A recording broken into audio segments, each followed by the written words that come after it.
hearts to what you want us to learn tonight, and I pray that it would not be me speaking, but it would be you speaking, and that you would show us the way. Amen. Amen. I would like to share a story with you. It's a true story, and it's a story about me. I don't really like to talk about myself a lot, but this fits our theme tonight, I think. I grew up in the neighborhood of Vennersburg. It's east of Battle Ground, Washington. I lived there all my life until I left for college. And this is the church I attended. And it was a very small church, and average attendance between 20 and 25. Huge crowd if we made it to 35. And, but I learned a lot here. And my next slide is going to be a blueprint of the floor plan. Not a blueprint because I sketched it, it's not official. Of the floor plan. So imagine you're, on the ceiling looking straight down. And here's what it looked like. The front door is down here. There were some pews. The place at the front was not called a chancel or an altar in my church. It was called the platform. But I especially want you to notice the 4 Sunday school classrooms that were along the side. Now, one thing that was unique about this particular church is our Sunday school attendance was bigger than our church attendance, than our worship attendance was. That was because there were lots of parents who would drop their kids off for Sunday school and then pick them up afterwards. Now, starting here at the bottom, and these were the Sunday school teachers for as long as I can remember. Right here, next to the stove, was Anna Anderson's classroom, and she taught grade 3 through 5. And Anna was ancient forever. She was ancient from when I was little till I left for college. This was my mom's classroom, Myrtle Forsgren, preschool to grade 2. This was my aunt's classroom, Sunday school classroom. Esther Moberg taught grades 6 through 8. And the one at the top there was my dad's Sunday school room. And it was the high school kids, and the adults had their Bible class right here by the pews. Now, I want to tell you what happened one day. I think I was probably middle school, and there was 15 minutes between Sunday school and worship started. And so I left my classroom and went in to visit my mom's classroom. So here we are in Myrtle Forsgren's classroom. And I walk in the room, and here is clutter, paper cuttings all over the floor. And most of you who've ever taught Sunday school know that when you're trying to reinforce a lesson with little kids, you do some sort of craft. And there was paper scraps laying all over the floor, and my mom was picking them up.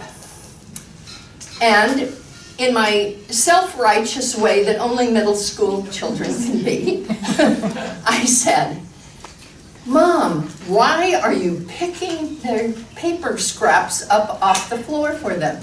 They should be picking up their own scraps." And what she said taught me so much, because all these years later, I can say it almost verbatim of what my mother said. For most of these kids, this 1 hour is the only time all week they ever hear about God. We're going to spend our time learning about God. Someone else can teach them to pick up their scraps. This is out of the mouth of the woman who is teaching me to tidy up after myself. She's the one who is teaching me to pick up my scraps. So this was a disconnect for me. Out of the same mouth, this woman is saying that showing others the way to God is important. In fact, showing others the way to God is a priority. that lesson somehow took in my middle school brain. And that's what we're going to be talking about tonight, is showing others the way. So how do we seek God's way is a question we're going to be looking at.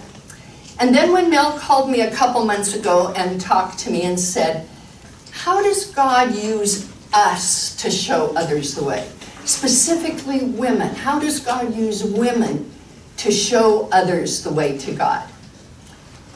Now, if you've ever been in a Bible class with me, you know that my voice is usually the voice that when somebody makes a statement, I'm the one who says, how? Let's make this practical. How? So when Mel asked me to address how does God use women, or all of us, to show others the way, this was going to be a challenge for me. So I just want to give you a little preview of what we're going to be doing in here for the next hour or so.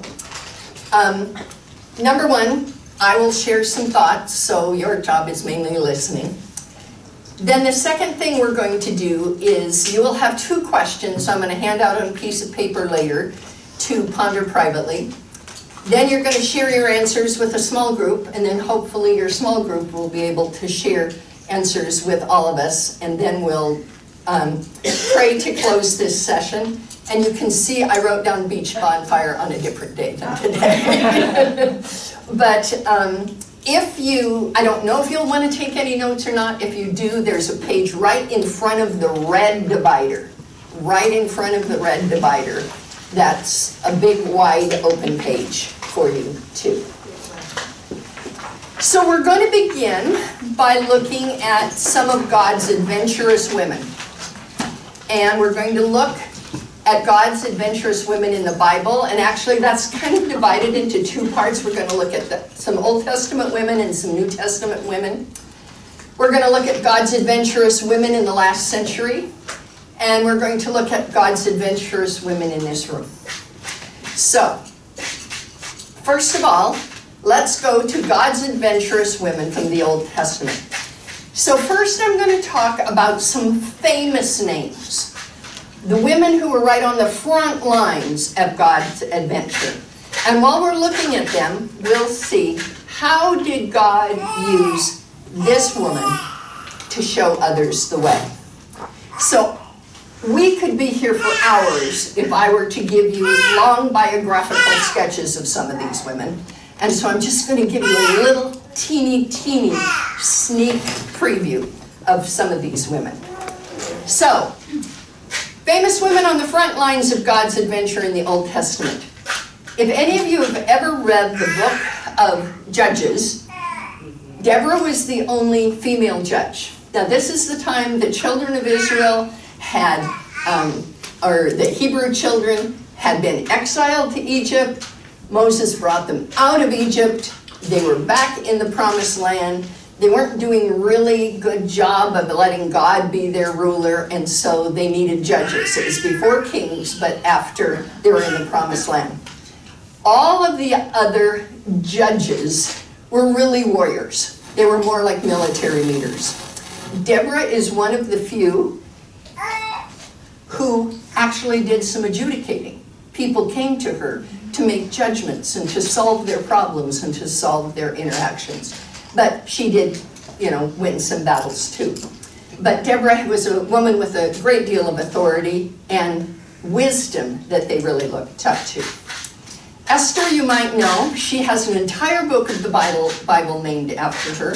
And one of the things she is famous for is being in the harem and then becoming the wife of King Xerxes. He was a big deal. He ruled everything from India almost over to Spain at the time. And so he was a very powerful man. And because of her cleverness, because of her patience, because of her boldness in going directly to King Xerxes, which you could get killed for, she saved her entire race from genocide from King Xerxes. So read the book of Esther. It's very scary reading. Then Rahab. She was further back in the line. This is when the scouts from the Hebrews were crossing into the Promised Land. Jericho was about to be destroyed, and she hid the Hebrew scouts in her home. Later was in the lineage of Jesus, and she and everyone in her household was saved when the walls came tumbling down. And the interesting thing is Rahab, by profession, was a prostitute. There's a whole, I'm just going to name some of these names because I could talk about these forever. But Ruth, a whole book about Ruth. We learn a lot about loyalty and all that sort of stuff from the book of Ruth. Hannah, a barren woman who prayed and prayed and prayed for a child and was granted son who became Samuel, high priest. Sarah, Hagar. Sarah was Abraham's wife. Tamar, Rachel, and Leah. There's lots and lots of them. But I was thinking about all these people who are on the front lines of God's adventure, and I thought, what about the people who don't get so much press? What are some of the more obscure women? People more like us, more like me, who would not be the famous ones. And so that's what we're going to look at briefly, and I'm only going to show you 2 of them. And you may disagree with me on whether these are obscure or not, but I'm going to mention them anyway. The mother of Moses. When we first meet the mother of Moses, we don't even know her name. It's not until about 5 chapters later that we learn that her name is Jochebed. But this was a time when the Pharaoh was getting worried about how powerful the Hebrew people were becoming, and so he sent out an edict that all the baby boys would be killed. And Jochebed was clever enough, brave enough, defiant enough to figure out a way to save Moses' life by putting him in a basket, placing him where the princess happened to bathe. The princess raised him, but before that, he was still a nursing baby, so Moses' sister, who hid in the bushes, said, I know somebody who can nurse him, and brought him back to his own mother until he was weaned, and then grew up in the Pharaoh's courtyard. And one of the things about Jochebed that struck me was how anonymous she was, how brave she was. And we're going to talk about qualities in a minute. Huldah. Ever heard of Huldah? No. She had the gift of prophecy. She was a prophetess.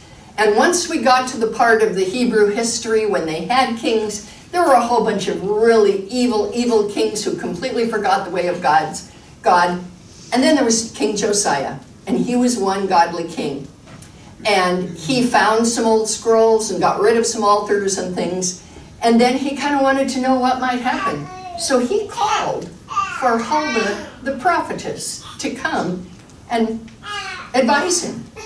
And she basically said, well, yeah, there's going to be judgment, but not during your lifetime. So it was sort of a good news, bad news kind of thing. But she used her gifts when called upon. All of these women, the famous ones, the not so famous ones, were a part of God's adventure. Now, I'd like us to consider what are some of the personal qualities that we recognize in these women. How did they show others the way to God? And I happen to believe that character, our personal qualities, do translate into action. And these are just some I noticed. As I've been chattering here, you've probably come up with some other character qualities you've noticed in these women.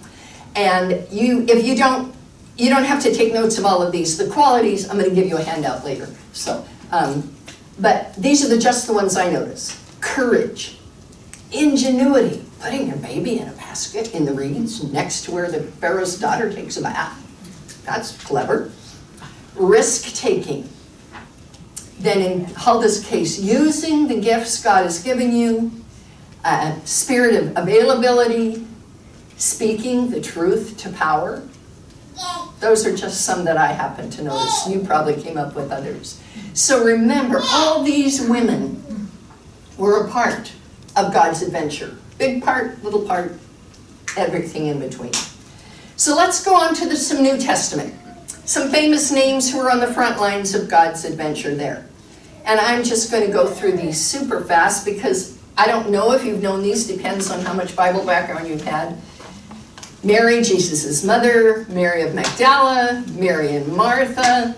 We've got a whole slew of Marys there. And I've listed here where Mary of Magdala was healed of demon possession, and she became a disciple who actually traveled with Jesus. Priscilla, with her husband, provided financial support and leadership in the early church. And if you do have a history of attending Sunday school and hearing all those stories, you've heard about Elizabeth, Mary, Jesus' mother's cousin, mother of John the Baptist, the widow who gave her offering, the woman at the well. Those are just some of the big names that jumped out to me when I said, okay, New Testament, front lines. These just popped into my mind that fast. So then I wanted to go on a look for some more ordinary women. Lydia. You've probably heard of Lydia. If you guys are friends with Sue Weeble, you know she's named her car Lydia because it's purple. And but Lydia was a businesswoman who dealt in fine fabrics. And fine because the material that was used to dye fabric purple was very, very expensive and very rare. So anybody who dealt with purple fabric had some resources. But she was touched by the message of Jesus and offered hospitality this fast, open to the message of Jesus. Then maybe you've heard or not heard of Tabitha, also named Dorcas, same woman in the Bible.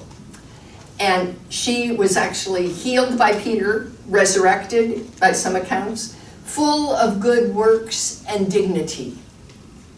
I think about that. What would that be like to have what you're known by is to be full of good works and charity? And then this one is an interesting one to me, and I'm not sure how much it really is true, but Lois and Eunice, grandmother and mother of the missionary Timothy. And I heard somebody say this once, I'm passing it on to you. Maybe it's not what you do, but who you raise. We don't hear about Lois and Eunice ever again, I don't think. But they raised somebody who was so significant in the early church. Timothy was a missionary who led congregations, and that was really a legacy. All of these women were a part of God's adventure. So let's move into personal qualities first. Let's go talk about these. These are what I noticed. You may notice others. Hospitality, generosity. They pursued Jesus. They were open to God's teaching. They performed good works. And there was some faithful mothering that went on there. All qualities that helped lead others to Jesus. So I'm going to look at a whole bunch of names from the last century. Some of these are missionaries. Some of these are authors. Some of them have some civil rights activity. Some are songwriters. Couldn't leave Fanny Crosby out by any means. Several of them are still alive today. I'm not going to tell you about each one of these or we would be here forever. But these are some names of people who have lived in the last century, where Corrie ten Boom, even though she was not Jewish herself, hid Jews for the Nazi regime and was actually imprisoned at Ravensbrück. And Mother Teresa, that served the poorest of the poor in Calcutta, or whatever they call Calcutta today. But all of these are some names. And so if you want to have conversations with me about this list, I would love, love, love to talk with you about some of these people. Join. Are those women's names on the paper that you're going to pass out? No, but I'll come back to this slide. I can't do that. So, not so famous women that are more ordinary like us. Now you're really going to disagree with me on this first one. Rosa Parks. And you say, no, she's one of the most famous people I know. We teach about her in first grade even. Which is true, but not much is known about how her faith directed her. I'm going to read you a page from this book about Rosa Parks. Oh, it's so dark. Use one of those lights. Here we go. Look at him providing. Shall provide. Thank you, Ann. Rosa published her autobiography, My Story, in 1992, and a second book, Quiet Strength, 3 years later. This second book reveals, in the way other biographies do not, how great a role Rosa's faith in God played throughout her long life and through her struggles. Quote, "As a child, I learned from the Bible to trust in God and not be afraid," unquote. "And I felt the Lord would give me the strength to endure whatever I had to face. God did away with all my fear," unquote. She also wrote that during the early years of the civil rights movement, quote, "One thing we used to keep us going was the moving words of certain hymns, many of which had been passed down from the slave days. Singing gave us the feeling that, with God's help, we could overcome whatever we were facing," unquote. When she faced arrest for refusing to give up her bus seat to a white man and knew that they might brutally beat her, quote, "I knew that God was with me and only He could get me through the next step."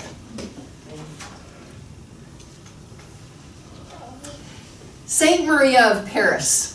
I don't know if many of you know her. If you have a Catholic background, you've maybe never heard of her because she was sainted by the Orthodox Church, not the Catholic Church.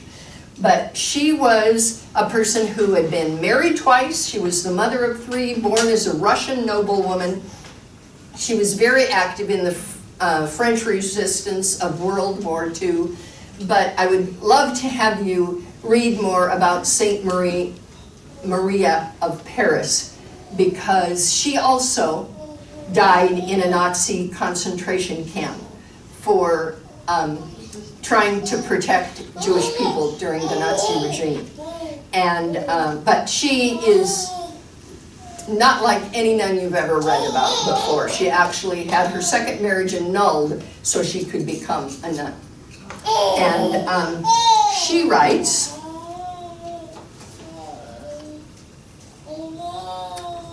oh, this isn't a quote, it's about her.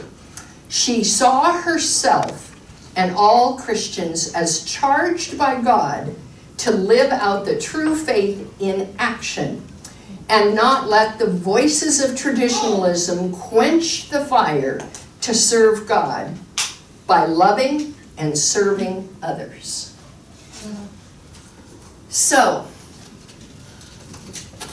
what qualities? I love this picture. I found that one. I said, oh, that's our this century, early century ones. What are some of the personal qualities we recognize in these women? How did they show others the way? And these are some I came up with. Humility, dependence on God, that was Rosa Parks, service to others, a heart for the disadvantaged. 3 of those women on that list started orphanages in China and India and somewhere else. And people using their gifts and in a godly way using civil disobedience to show others the way. Very risky. And all of these women were and are, because some are still alive, a part of God's adventure. So let's get to the women in this room. What about us? How do we show others the way?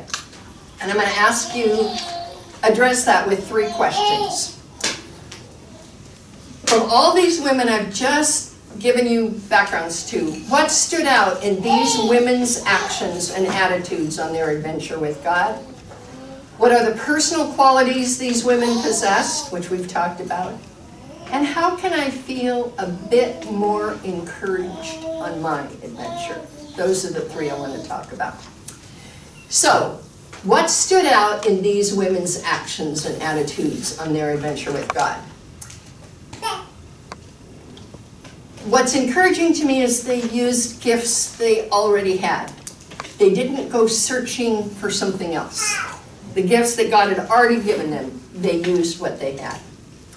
And in the case of people like Rosa Parks and Moses' mother and Huldah, they were ready to act when the opportunity came. In the case of Esther, we'll talk about her in a minute. This is the one that's hard for me. They took some risks. They unburdened themselves of all the stuff so they were free for the adventure. I was thinking of this one a lot as I saw all these characters unburdening themselves in our skit earlier. Open to change?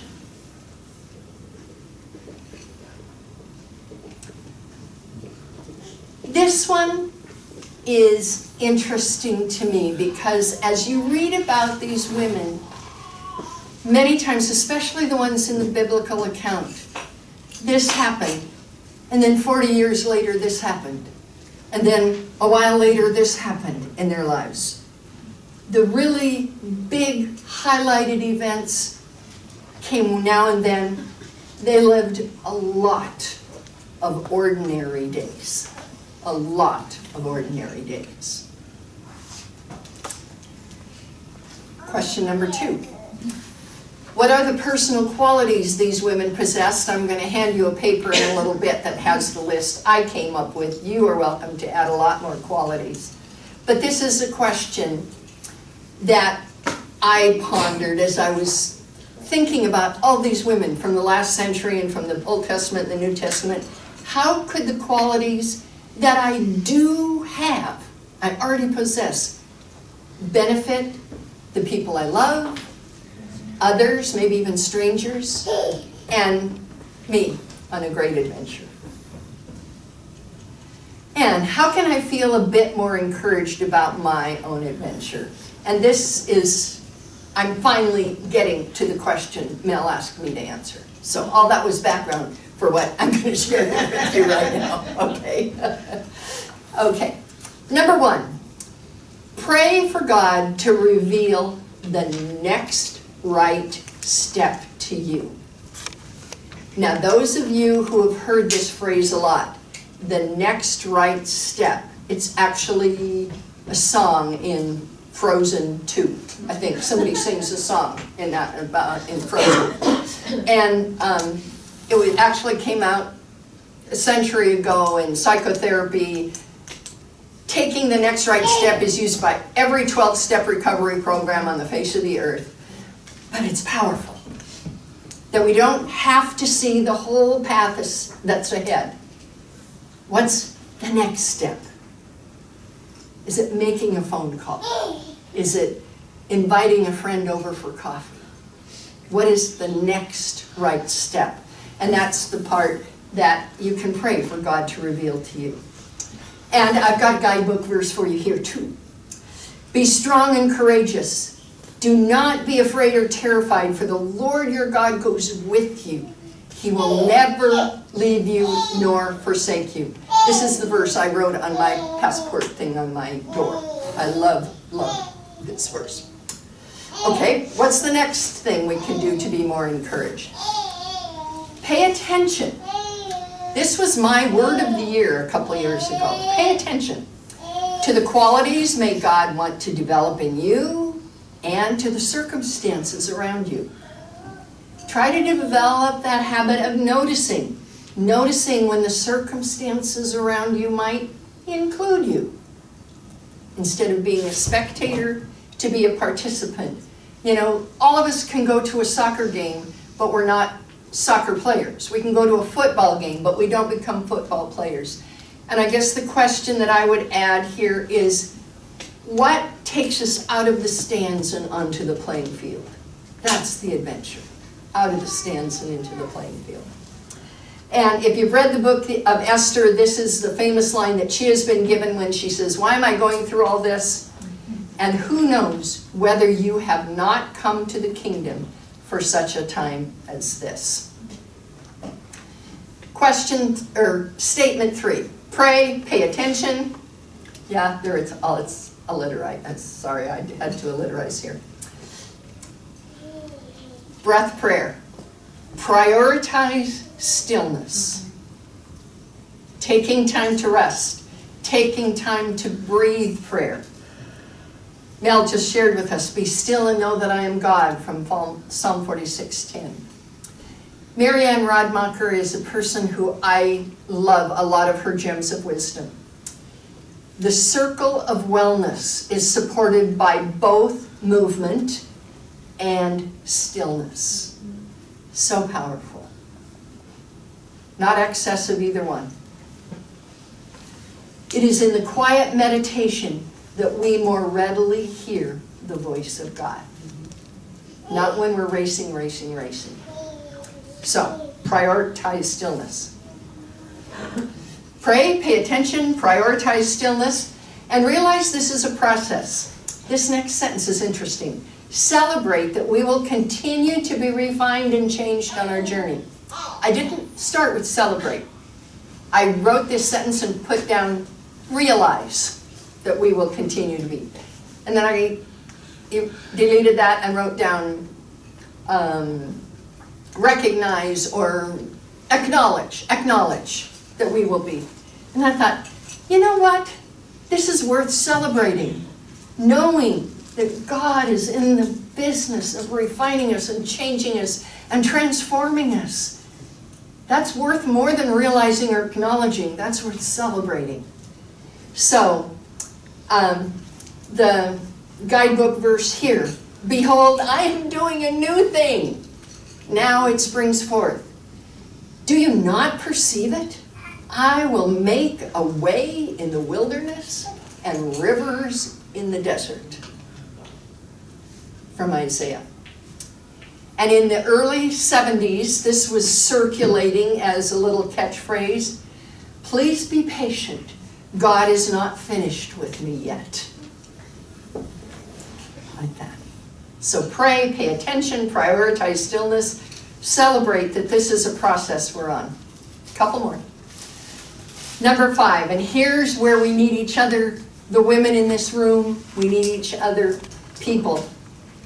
We are together on this adventure. You are not alone. We can encourage each other. And here's an African proverb. I'm quoting to you here now from the Gospel of Doris's refrigerator. Yeah. Any of you have been to my house? No, I have a lot of quotations on my refrigerator. If you want to go fast, go alone. If you want to go far, go together. Community. We can encourage each other. And our guidebook verse for that is, carry each other's burdens, and in this way you will fulfill the law of Christ. Today when I was out shopping, I went to the little shop down here that has several of Marianne Radmacher's cards, and I just took a picture of the card and wanted to share it with you. And this is especially for Dana. As we light a path for others, we naturally light the way for ourselves. Now, we've been making a big deal here about God will be the light to our path. And I've got a quotation I'm going to put up later on that is too long to read here. But knowing that when our focus is on others, that's a ministry to us too. When I saw this after Dana's character that she has played in these 2 skits, I just started laughing out loud. But as we light a path for others, we naturally light the way for ourselves. I think that's really powerful. So here's the last one. Present tense. The adventure begins or continues right where you are today. This is not an adventure that begins when the kids are out of the house and grown, or an adventure that begins when you retire, or an adventure that begins when you have more money. This is an adventure that begins right now. Right now. And you are not alone on this adventure, but you are an important part of it. And now some of you in your minds are saying, Doris, I can hear you're wrapping up, so that means there's a song coming. True. Okay, okay. All right, so you might need to adjust the volume on TV here. Okay, hopefully we're conservative now. Sing along if you know this song. You want a little louder? I won't play the whole thing.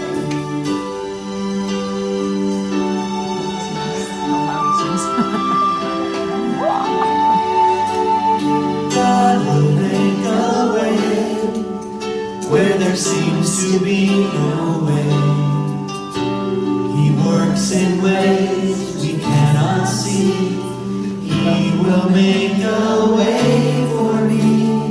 He will be my guide. Hold me closely to his side. With love and strength for each new day, he will make a way. He will make a way. Oh, God will make a way where there seems to be no way. He works in ways we cannot see. He will make a way for me. He will be my guide. Hold me closely to his side. With love and strength for each new day, he will make a way. He will make a way. While we're in the wilderness, he'll lead me. Rivers in the desert will I see.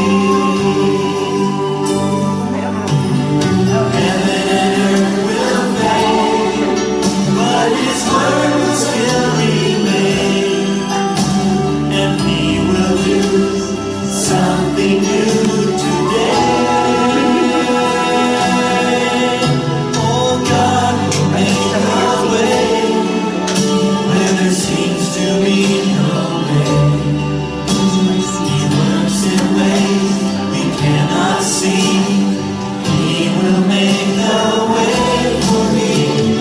He will be my guide. Hold me closely to his side. With love and strength for each new day, he will make a way. He will make a way.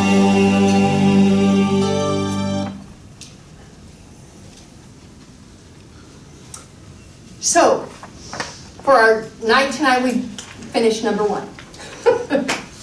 I would like us to do some pondering now. You will have 2 questions, and I'd like you to do this alone first. You'll need a pencil to do this alone before we start sharing. And it's the blue half sheet. The blue half sheet. Think back through your life. Take some time with this. Who are the people, male or female, who show you the way towards God or showed you the way towards God?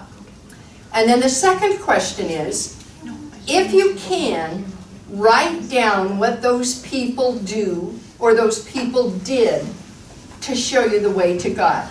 Now I'd like you to go a little bit deep here. Rather than just write down things like, they took me to church. Think about what happened at church. Was it a youth director that took a particular interest in you? Was it 13 years of Sunday school teachers who continued to keep the Word of God in front of you? So rather than just write down, they took me to church, what was it that happened at church that showed you the way to God? So we're looking back here, we're not looking into the future, but we're going to take just a few minutes here to